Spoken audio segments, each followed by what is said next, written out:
First of all, let's see here.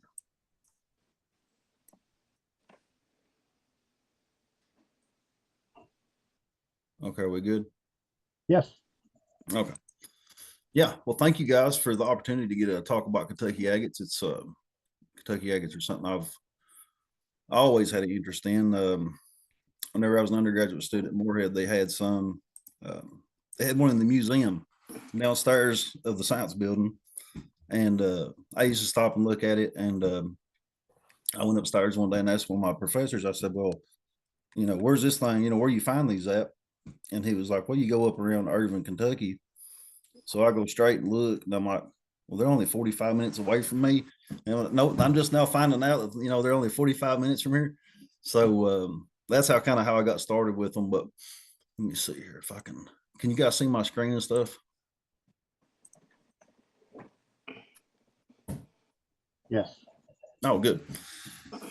Okay. So yeah, but I'm Matthew Bentley, and I'm a geologist for the Division of Oil and Gas, and I work in the director's office in Frankfurt. Is what I do. And agates has always been kind of a side business of mine and a research interest, and just kind of a fascination of mine. But I'll start this off with I'm going to start off with some photographs because the pictures say more than I ever can. But I'll give each one of these photographs a second. They'll give you some kind of idea of what the different variations and just how beautiful they really are. Uh, these are the imperial red and black Kentucky agates. I found the one on the right. My buddy found the one on the left. But these are probably the most prized of all Kentucky agates. If you were to ask somebody, there's probably more jewelry gets made out of these than any of them, and they're some of the more valuable rocks that you could, if you had to purchase them, they're pretty expensive to buy. Um, they only occur in a couple places here, a small area that you can find the red and black. But like I said, they're probably the most prized. But I'll give each one a second so you can kind of see them.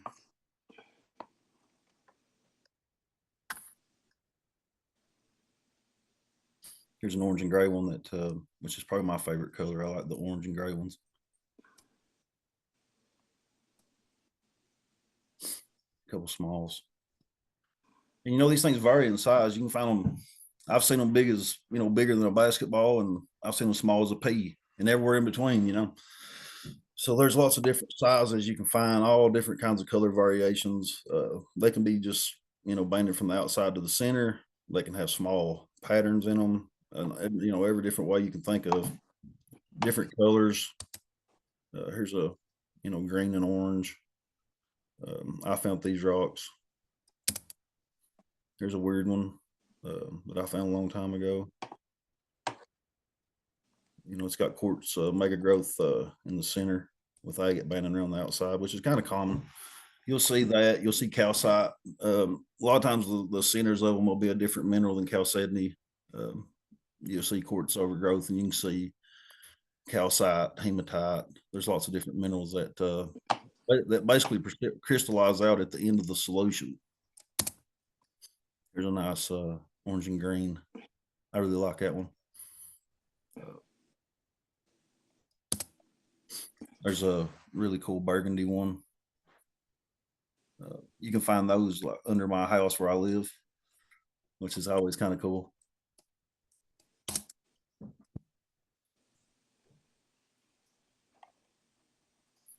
Another just beautiful burgundy one.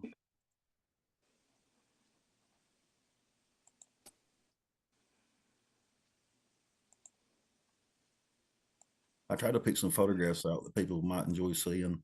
I've got so many pictures, it was hard to pick out enough it's hard for me to choose, really. That rock right there, you can't really tell it from that picture, but it weighs about 17 pounds. So it's a lot bigger. It's a lot bigger than what you would think. I cut a little small face on the front of it, or we did, and there's still a whole lot of that rock left.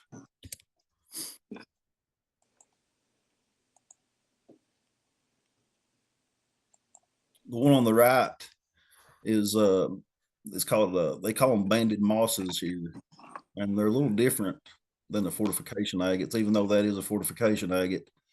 The hole on those is different, is what it is. They're more of like a smooth purple hole as opposed to like a rough textured hole, and they're a little different.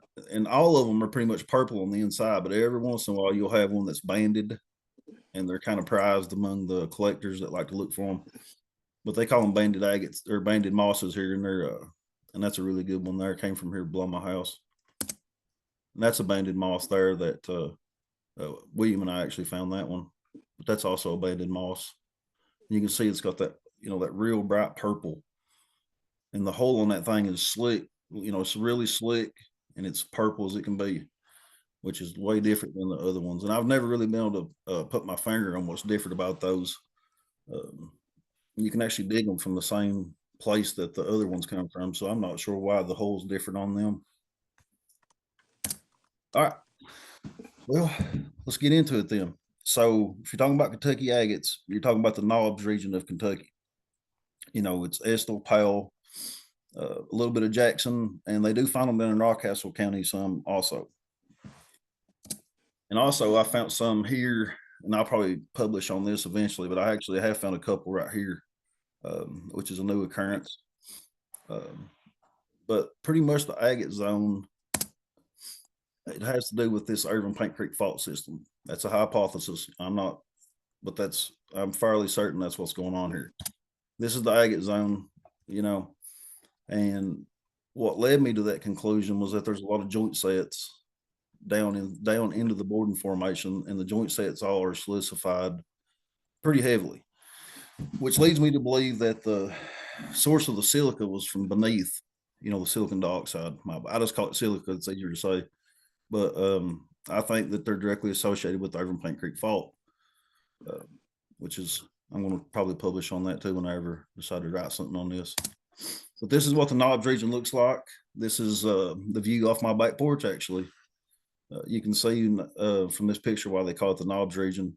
It's a really beautiful part of the state. A lot of cattle, hay, things like that. Just really nice place with a bunch of really nice people where people still wave and stuff here. It's a nice area. It really is. But if we're talking, since we're talking about Kentucky agates, we'll talk about the rock where they're found. And the Kentucky agates are found in the Borden Formation. And actually, they're in the Nada and the Cowbell member of the Borden. Right at the contact between the Nada and the Cowbell and up into the Nada is where they occur at. And actually, at that contact, you have some facies stacking where you had sea level fluctuation that caused you to, kind of like some little small sequence boundaries where you have siltstones and shales kind of stacked up on each other. So it's kind of a little retrogradational, progradational type thing to where they stacked up. But the agates are in that. And the rock is 345 million years old, roughly, which puts it in the Carboniferous period. And of course, the Carboniferous is subdivided into Mississippian and Pennsylvanian subperiods. And the Mississippian, in this case, is what we're talking about. The Mississippian subperiod is known as the age of brachiopods, which is important here because the agates are fossils, and a lot of them are brachiopods. You'll find out later in this talk that that's what they are. So here's where they are.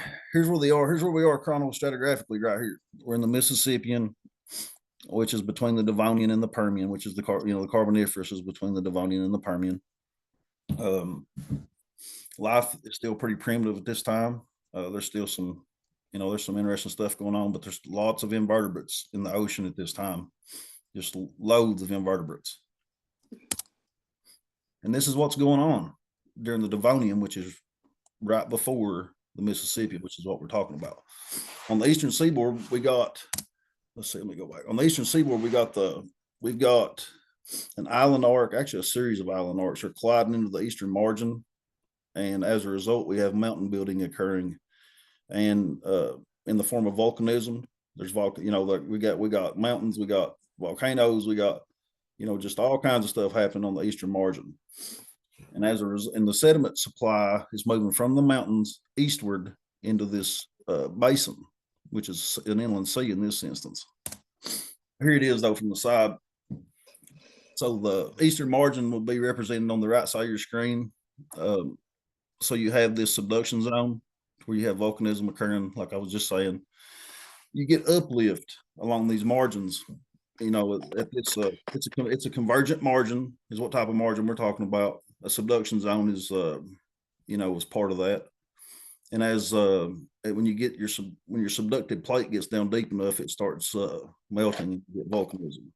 But as a result of that, on the front, your continental craton gets a bulge in it from the force from the eastern margin. You get like a bulge and the bulge moves along slowly, and that's called a foreland basin, which is over here. The rocks we're talking about are formed in a foreland basin from the sediment eroding off the mountain range in the east from the volcanoes and all the mountain building. The sediments come off that, move down into the foreland basin. Here it is in a map view. These are your deltas that are moving out into that inland sea that we looked at earlier. And the rocks that the agates are in were formed in a delta. Not the agates themselves, just the rocks. Nobody really knows about the other part, but let's see. So this is the direction that your sediment's moving. Here's what it looks like. These sediment lobes, this Borden Delta complex of subaqueous lobes, that's looking at them from the top. This is looking at them from the side. They prograde outward as they move out into this basin. The more sediment that comes out, they start moving outward into this basin. So your rocks get younger as you move across the basin, if that makes any sense. But here's what it looks like from the side. And this is what I was talking about earlier, right at the contact between the Nada and the cowbells where the agates are. So your Nada be your, be the top of the delta, and the cowbell member be kind of on the slope on the delta front stuff. So right here's what a delta lobe would look like.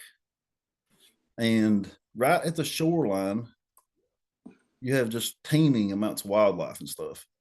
So along that shoreline there where the delta plain meets the delta front, that's what the Borden, these rocks that are deposited here, that's what they are. That's where they were at right there. This is the,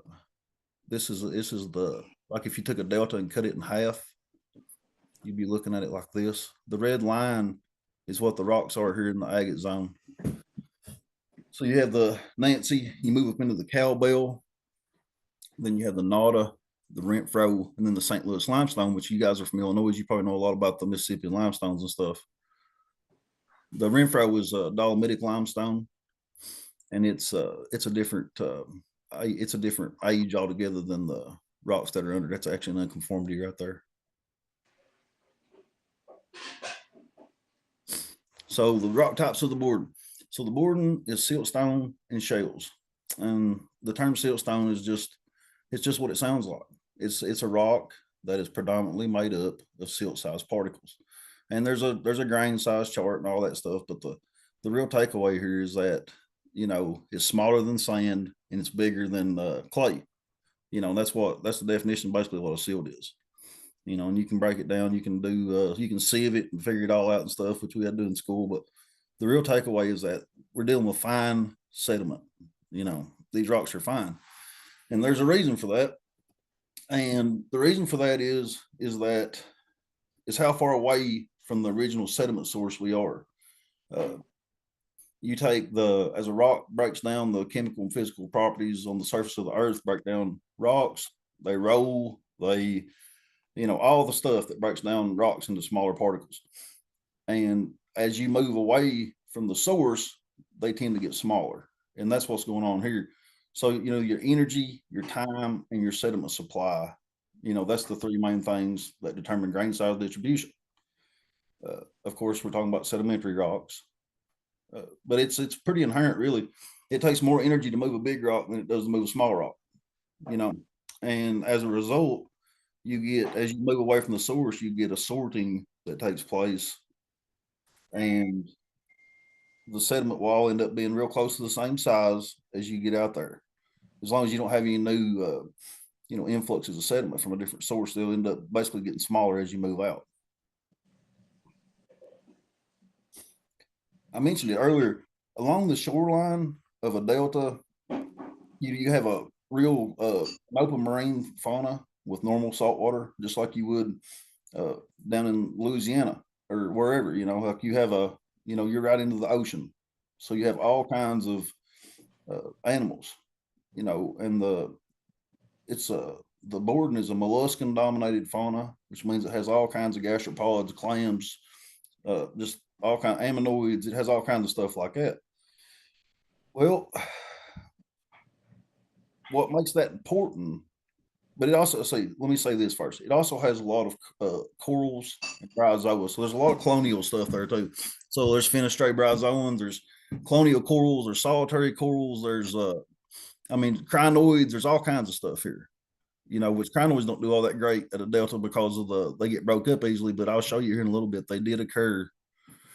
But what makes that important is that means there's a lot of fossilization taking place because invertebrates fossilize readily because they have hard parts. When you're talking about fossilization, things that fossilize best are the hard parts of organisms. And invertebrates are well documented in the rock record. This area right here, it's just teeming with wildlife. There's everything in the world living here, and they're thriving. And as a result, you just get large amounts of fossils, and in this instance, you get large amounts of agates. Here's some fossils from the Mississippian. These are brachiopods. These aren't agatized, but they are the same in age. Here's some gastropods. Nice little gastropod that one is. Here's a colonial coral.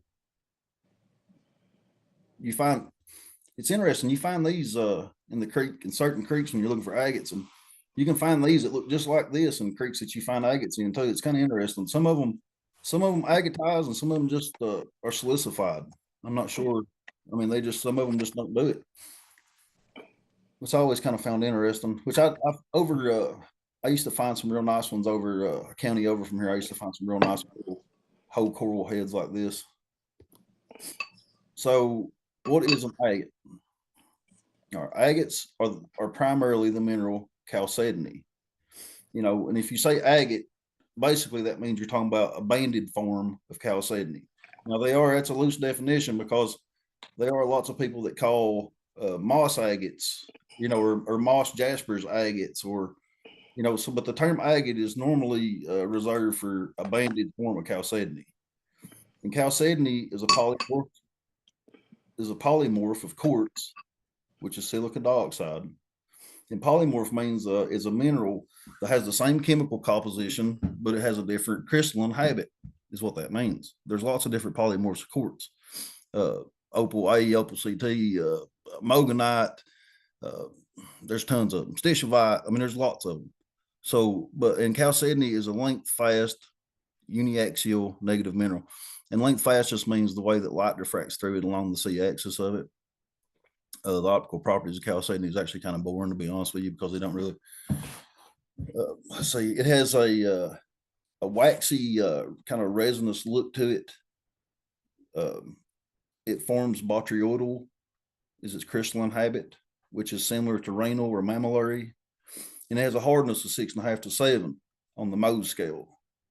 And chalcedony radiates from a central nucleus fibrously, and that's where the botryoidal comes from.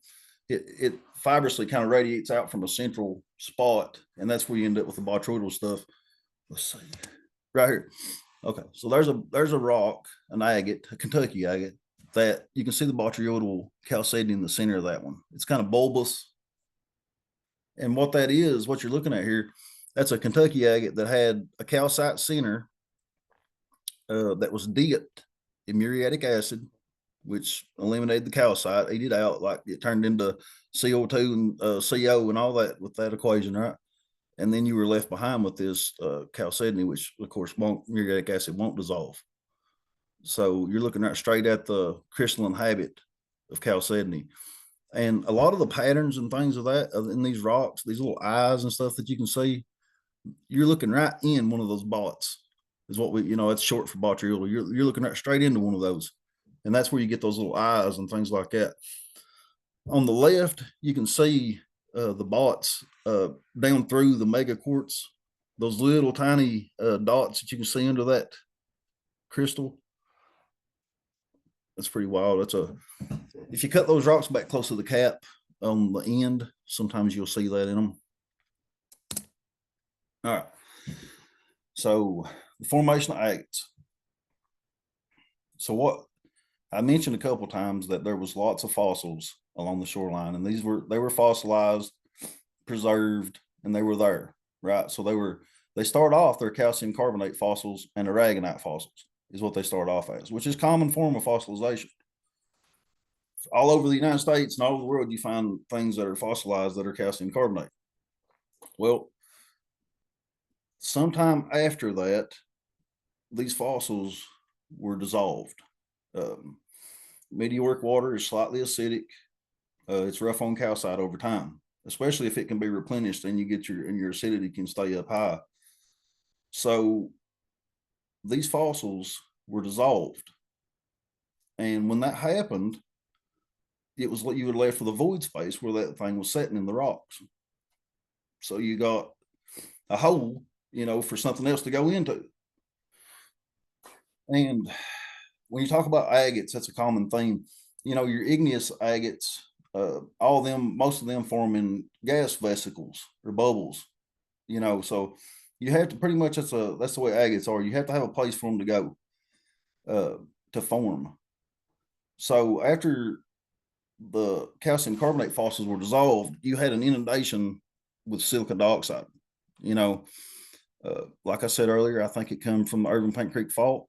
That's based on field observations and things of that nature, which the Irving Paint Creek Fault makes it all the way to the Devonian here. I've never seen it propagate all the way through the Borden, but it does make it up to the Devonian, which would be the black shell that sits directly under the Borden Formation. So it does get that high. And then it wouldn't be all that far-fetched to think that it could make it, something could come on up a joint set, on up. But so after the silica dioxide intrudes these void spaces, there's lots of things that happen. And you can really start an argument amongst agate collectors if you start talking about what happens after this. One thing, but there are some things that we know for sure,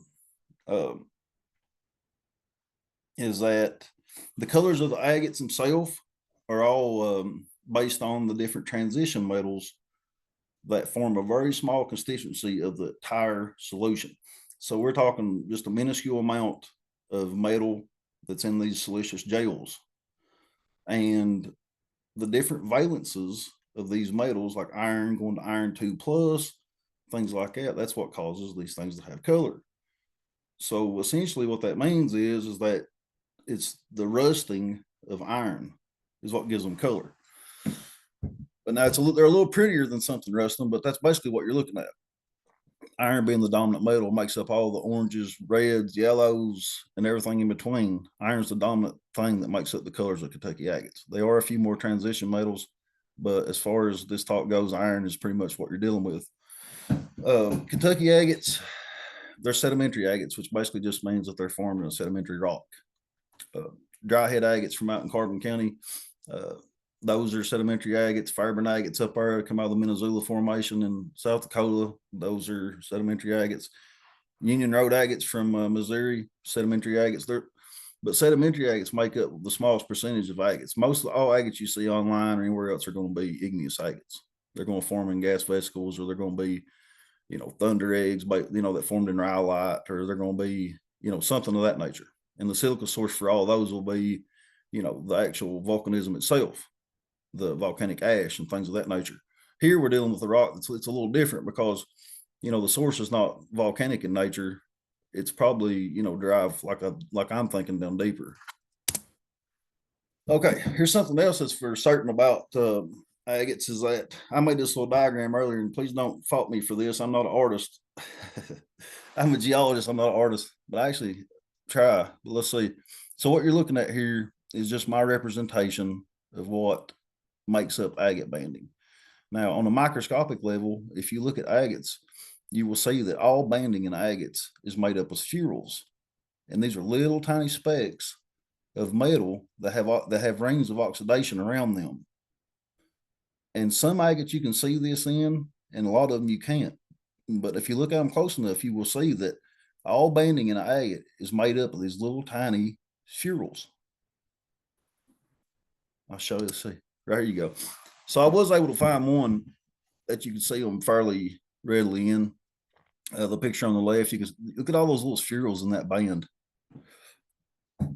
And you can even see them, and they kind of bleed over into this other one too. But you're looking at little specks of iron that are just, congregated in that one spot along that banding plane. And each one of them has oxidized into that color. But what's interesting about agates in general is the change, how fast you get changes in color, and now why that is, I mean, it's probably loosely based on concentration is my, it's concentration versus the solution itself. The influx of fluid along these feeder channels and stuff, it changes from what I can tell rapidly. Because if you look at this thing, it's just crazy how many bands is in it. And then I think that, everything above absolute zero is that's a liquid is, prone to vibration, diffusion, all that stuff. So it's something about the physical properties of liquids, and it has something to do with concentration changes is about all I can tell you for sure. But if you look on the right, you can see a purple band turn yellow. That's a color change. Like as it moved around in the same exact band, it changes colors, which is real common for them. Excuse me. You see that a lot in them. One thing that I'm certain of is that agates form from the outside inward. Now, how do I know that? Well, some of these agates have feeder channels in them like this one. This is a pretty good example of a rock that's got a feeder channel in it. In order for there to be a channel cutting across something, there had to be something there for it to cut across. It's one of the basic laws of geology. It's called the law of cross-cutting relations. So the feeder channel has to be newer than what it's cutting across, essentially. So they have to form from the outside in. Another thing that's, if you cut enough of them, you start learning some things. This rock here kind of speaks to the viscosity of the fluid itself. It's the local people call these a ruins agate because it's busted up. It was busted up during the crystallization process. I think the calcite crystallization is probably what broke it up. But if you look, these are suspended fragments. The rock is setting oriented stratigraphically the way that it occurred. So up is up on this picture. And you can see that a lot of the little small sediment and stuff settled, and then other pieces of it are just sitting there suspended.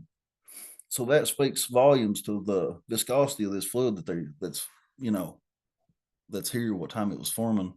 I really like this rock because it's scientifically important. But the white mineral in the center is calcite. Of course, it's soft. A lot of Kentucky agates have calcite in the center, and it's my opinion that the last thing to precipitate out of this solution is calcite. It crystallizes out last after all the quartz and the chalcedony and everything else that comes out. You're left with a solution that's rich in CaCO3, or you end up somehow it ends up with an inflow of a solution that is rich in it. I think that the solution itself becomes concentrated in calcite, and you end up with crystallization at the end. That's calcite. That's what I think. But I always like this specimen because it shows so much. I actually dug this out of a road cut beside the highway. I was driving and I saw it. I saw it and got out and climbed up the hill and got it. It's a real cool one though. Okay, and also the reason how we know that Kentucky agates are fossils is there's a few ways. So here's a brachiopod looking at it from several different directions. But the view that I've got, the rectangle around is what's important here. So look at that view of that, and then look at this agate here. The shape is really close. And also, sometimes you still have original shell morphology on the agate itself. If you look on the part of the agate that's touching, you can see actually some of the original shell where it's different than the sediment that was actually inside of the shell, which is a pretty cool specimen. That's also a brachiopod or some kind of bivalve. I collected that one here. Here's a little nodule that actually has a solitary coral inside of it. I always thought that one was kind of interesting. but that's a solitary rugose coral is what that one is. Looks like a cornucopia or whatever is kind of how it's shaped. Here's a fenestrate bryozoa. There's a fenestrate bryozoa, agatized one. I like that one too. That's an interesting one. But you can see it's interesting because you can agate actually follows the kind of follows the pattern, like the original morphology of that organism. I always thought that was that was a really good specimen there too. That one there came from here close to my house. So right here, oh yeah, I forgot I had some videos. So this is crinoid calyx. This is really, really interesting right here. Look at this big crinoid calyx.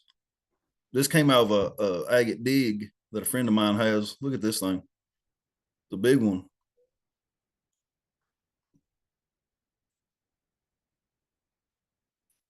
But he dug a bunch of those, and the actual depositional environment changed a little bit and kind of got sandy, and was probably looking at some kind of avulsion with a, where you had like an avulsion and some kind of, energy increased where you had, it just tore these crinoids all pieces, and just deposited them. So it's basically like a tempestite or something like that. But it was strange because the facies changed. I seen some pictures of it and I could tell from that. Here's here's one of the rocks that they cut from that same day. So they're agatized in the center. Those calyxes were. This one here is actually looks like some kind of bryozoa on the outside. You can still see the little fronds, little fenestrate bryozoa fronds on the outside edge of it. And if you look on the left, you can still see the, kind of the striation of the morphology of the original organism. So agate collecting. So they're here and there's people look for them, including myself. There's several different ways to look for them. You can hunt for them in the creeks. You can dig for them, and you can also look for them on the hillsides. So if you're talking about agates moving, there's two basic types. There's colluvial transport, which is gravity driven, which is where they erode out of the ground and start rolling down the hill. And then you got fluvial transport, which is where the creek is moving them around. So, and the fluvial, you got your bed load deposit, point bars, cut banks, things. Creeks move around over time, and then they move back over them places, which washes them out. And then you have some sorting based on shape and density. Agates are kind of round, and if you have a strong meteorological event or something, they can really cover some ground in a creek where they're round. They can move pretty fast, but they're heavy. So if they land in a depression or something, they're not coming out of it. So you get some sorting based on the density and the shape of them. So here we'll look at some colluvial transport. This is here in the county. This is the Knobs region. You can see, the movement will be that arrow. The tips of them arrows is real close to where the agates come out of the ground at here. They're pretty far up the hill where they come out at. And so why are there so many agates here? Well, all the, all the relief and elevation that you see here is all done by water. Basically, it's all gravity and water driven erosion. This was all a big plateau at one time. It was all a big flat sediment plateau, sedimental plateau, where all the rocks were the same. They were all horizontal, and over time, water has eroded these valleys out. So every agate that was between this hill and this hill across that zone has been eroded out and is now down here in the bottom. And that's actually another geologic law, and it's called the law of original horizontality, is what that one's called. But that's why there's so many of them. I mean, you look how much has been eroded here, and that's just one little valley you're looking up there. Everywhere you go here, it's that way. So these valleys down here low are just full of them, So here's an example of me digging one out that's in colluvial transport. This was up on the side of a mountain that where they had been logging. And I like to look logging roads and stuff because it's a good place to find them. But you can see here's me digging one out on a logging road.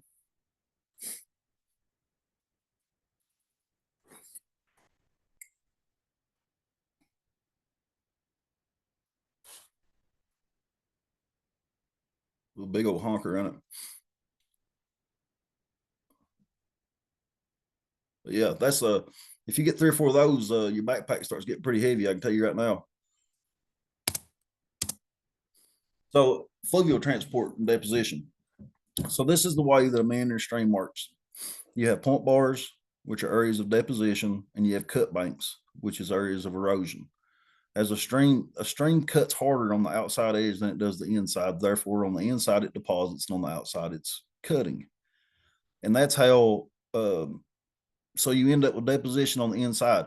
Well, as these move along, they're depositing things behind, and over time that stream will end up coming right back across that thing, and it erodes these agates out of these banks and stuff. So you end up with deposition all over these places. These streams are moving just every which way through geologic time. And every time that stream, it just keeps cutting into old deposits that you can find agates. So that's why people look for agates in the creek, is because the banks are full of them. And whenever it comes a big giant rain, it washes them out of the bank and they fall back and become part of the bedload deposit again. And that's why you can find them in the creek. This is the basic way that bedload stuff works. You bigger stuff rolls and slides across the bottom. Silt and clays are suspended in the muddy water. Your sand and bigger particles are on the bottom. And it goes back to what I was saying earlier about the amount of energy that it takes to move things. It takes a lot more energy to move a big rock than a small one, which is intuitive. Here's a couple videos I have of some bedload agates. You look real close, you can see them there. This is in a point bar in a creek.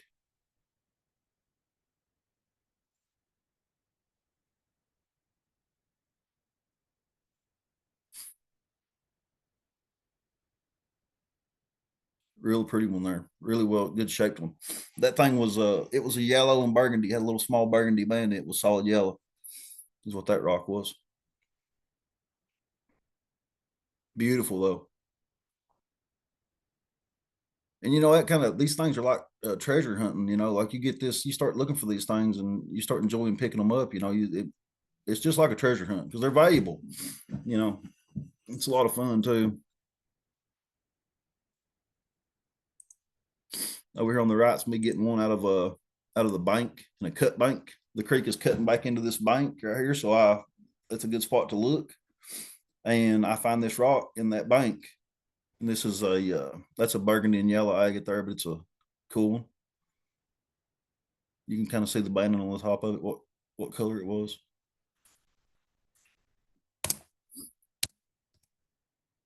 Here's on the left's a bunch of agates. Every one of those are agatized very well. Those were that's what they look like if you dig them out of the ground.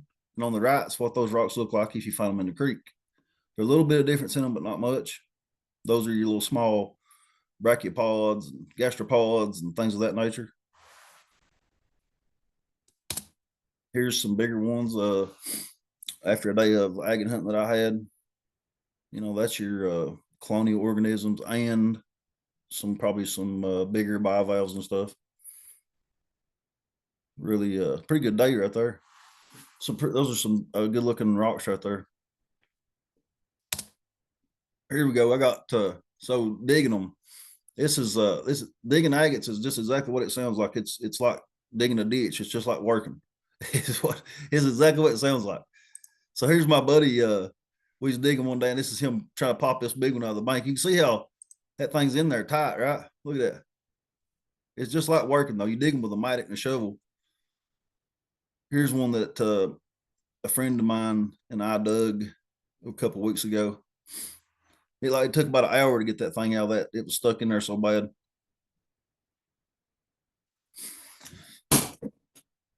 That ended up being a real pretty one too. I've got a picture of it, I think. Yeah, it's a nice one. That thing weighs 25 pounds or something like that.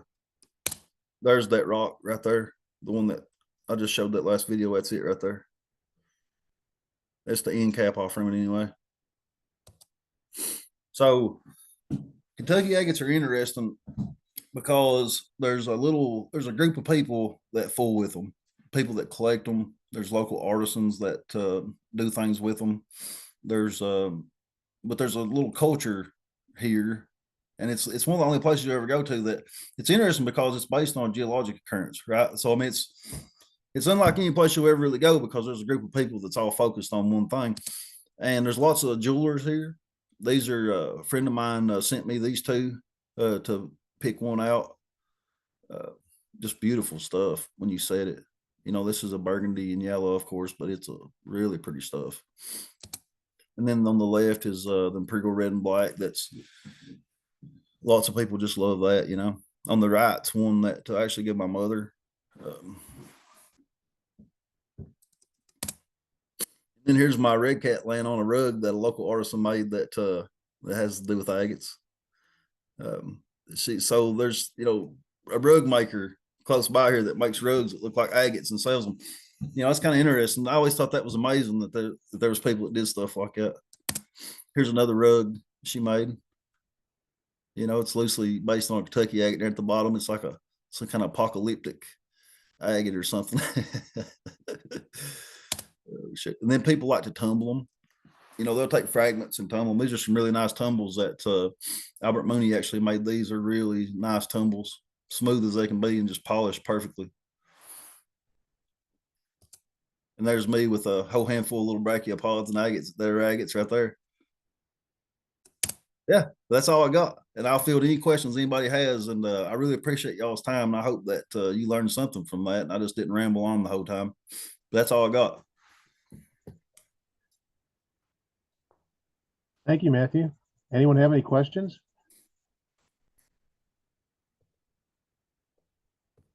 Matt, my name is Martin Von Hoff. So I've actually been down in Kentucky quite a bit with a friend of mine searching for agates, primarily South Fork and Middle Fork and places like that. And, they get pretty picked over, right? And I don't see, the people I know in Kentucky don't pull out handfuls the way you are. So there's so much private land down there as well. And so I'm wondering, how many people are finding as many agates as you down there? And from the digging perspective, are there places where on public land you can find exposures of the relevant formations? So agates is one of those things it has everything to do with how much you practice. Right. They're not easy to see. Most people, if you ever the first time you ever take them, they'll pick up 75 pieces of chert. Right, that damn chert. And that's just how it is. And the more you hunt them, the easier they get to find. But right. After a creek has been picked over a million times, they get most of them. But the deal is that after the trick to finding Kentucky agates is hunting them after it comes a big giant rain. Let it come a big huge flood, then go hunt them creeks you're talking about, and you'll find stuff. If you go in the middle of the summer when it ain't rained in 6 months, you're not going to have all that good of a chance. Right. No, I get that. But are there not how many geological maps are there of the Knobs region? Like, is it well mapped? Exposure. It's pretty well mapped. I got one revision that has to be made, but it's real close. There's as far, and also the second part of your question about digging, there's not any public places to dig. The places that I dig is all on private land where I have permission. And but no, and finding a place where there's enough of them concentrated where it'd be worth your time to take a mattock and go up there and dig through siltstones and shells. And it's really hard to dig them. So, but yeah, they're all on private land. A lot of the good agate streams are too. I've been coming up here for a long time, and I've made friends with a lot of the people that own land up here and things like that. And it's they let me go places that other people can't go. So it's right. Thank you. I have a couple questions. They're tied together. You were talking about the feeder channels. Mm-hmm. Would those ones that had the hollow crystal centers, do you believe that they would eventually in time fill in, or do you think it stopped at some point and there will not be any more filling in? That's a pretty good question, because I'll tell you, sometimes you can cut agates that do have hollow centers that are just totally quartz megagrowth centers. And sometimes you can cut them where they have calcite centers. And if you take and dip the rock in muriatic acid, you get back down to that botryoidal stuff, which is what that I think is what you were talking about. There's but yeah, so what I think is that the ones that are hollow, that the fluid, the influx of the fluid just got cut off completely. There just wasn't anything left to mineralize or crystallize or anything like that.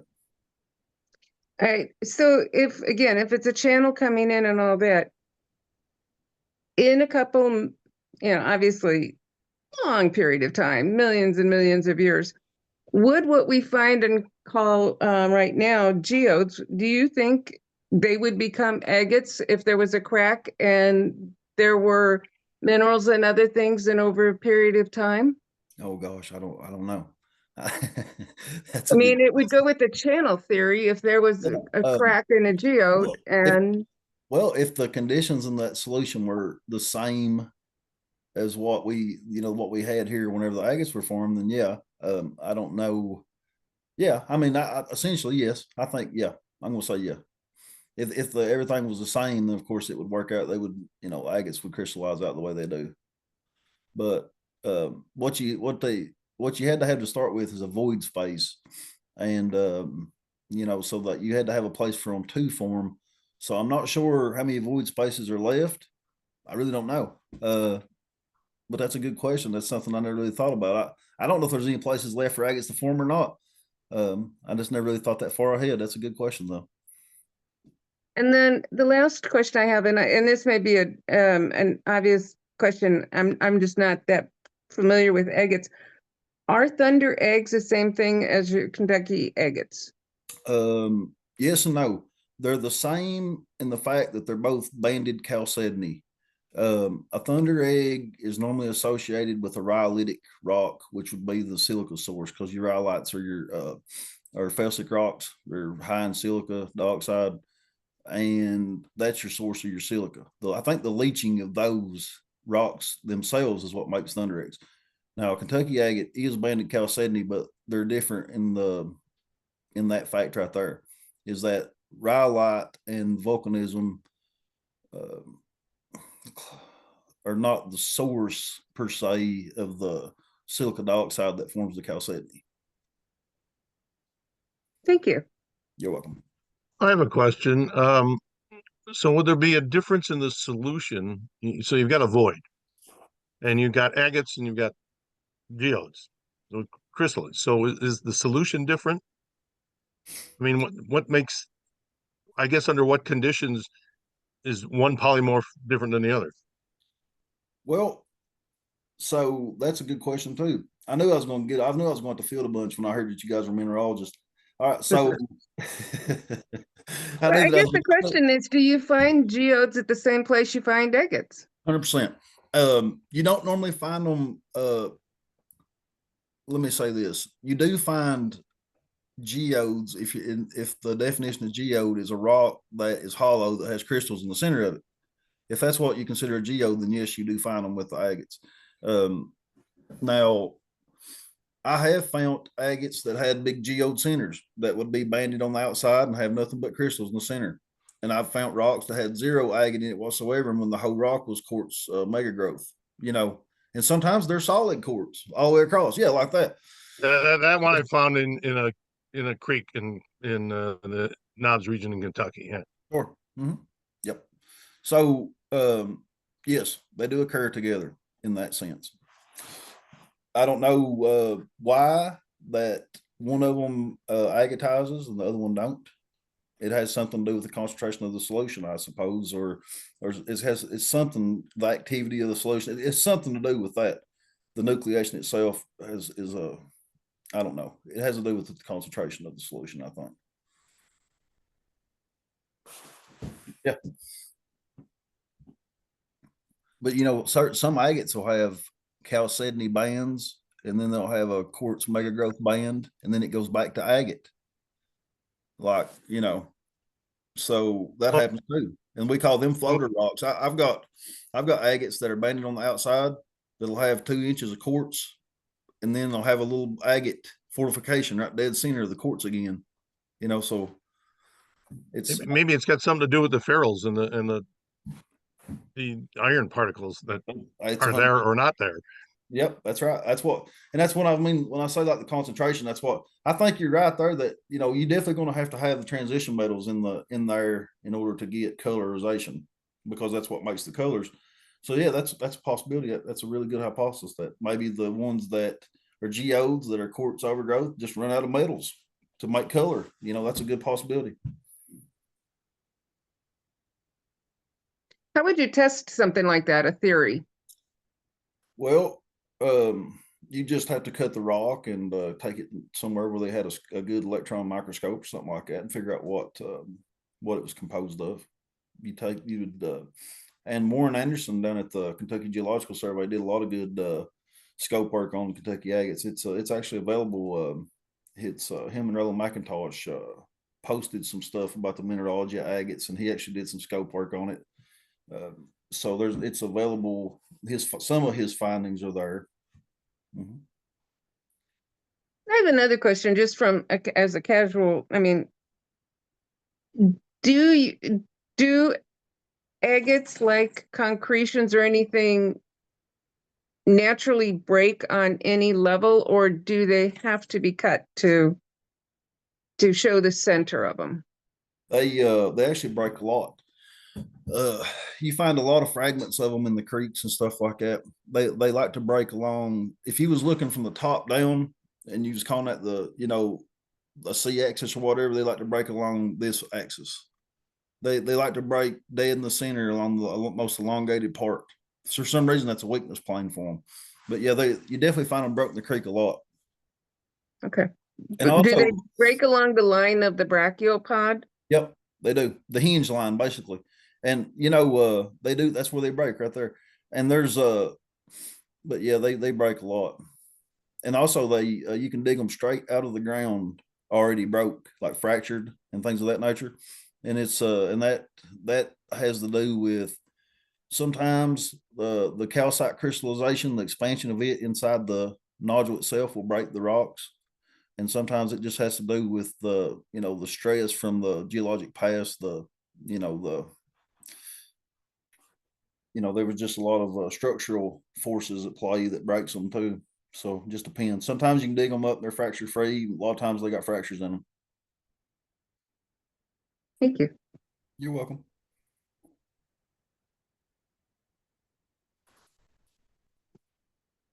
Any other questions? Yeah, you had mentioned some of them are as big as basketballs. Mhm. Would those be crinoids, or what fossil would have created that? I think most of the real big ones are colonial organisms like corals or big bryozoa colonies or something like that. I think the real big ones, I think they're that. I guess I don't know if I don't know how big a crinoid calyx can get, to be honest with you. But I always kind of just hypothesize that they would be corals or something like that, because coral, Okay, right. because it can get pretty good size. That's a good point. Yes. Mm-hmm. Thank you. You're welcome. Beautiful samples you have. Oh, How many have you collected in your lifetime? Don't know. I quit count. I quit counting a long time ago. I do still have the first one I ever found, though, which is kind of unusual for a collector. I still got the first one I ever picked up the creek that kind of got me hooked. First one I ever cut that was actually an agate. I still got it. It's laying here somewhere. So probably in the hundreds? Yeah, probably it's in the thousands. Thousands. Wow. Oh, yeah. I was going to say at least 1,000. I mean, if he's showing pictures of that one, yeah. Yeah. Well, if you How many are duds? A lot. So Kentucky agates, if you cut, I mean, the top few percent of the rocks that are super valuable, they're really hard to come by. Even the most beautiful rock you ever laid your eyes on don't mean anything about what's on the inside of it. You just cut and cut and cut. And sometimes the ones that don't look like nothing will surprise you, and sometimes the prettier shape, the better they look, the more heartbreaking they are. What do you mean by they're dead? What do you mean by they're duds? I'll say 10%. But I mean, what makes it a dud? Well, what he means is that it's just, blah. It don't look like the ones I showed you pictures of. You know what I mean? Yeah. Yeah. So Oh. it's our mudstones that are their concretions. They open them up and it's nothing. Yep. Yeah.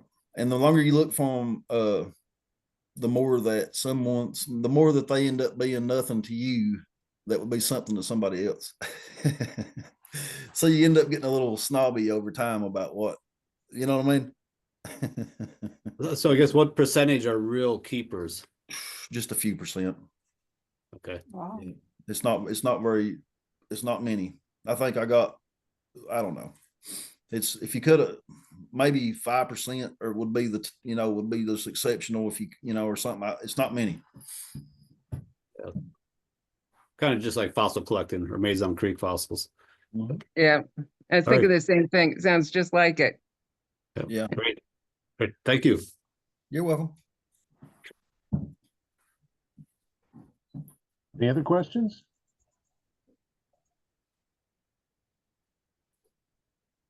If not, Matthew, thank you very much. You're very welcome. Thank you. I enjoyed it.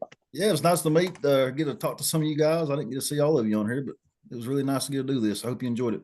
Thank Yes, you. thank you. Thank you Thank very you. much. Do you ever set up any field trips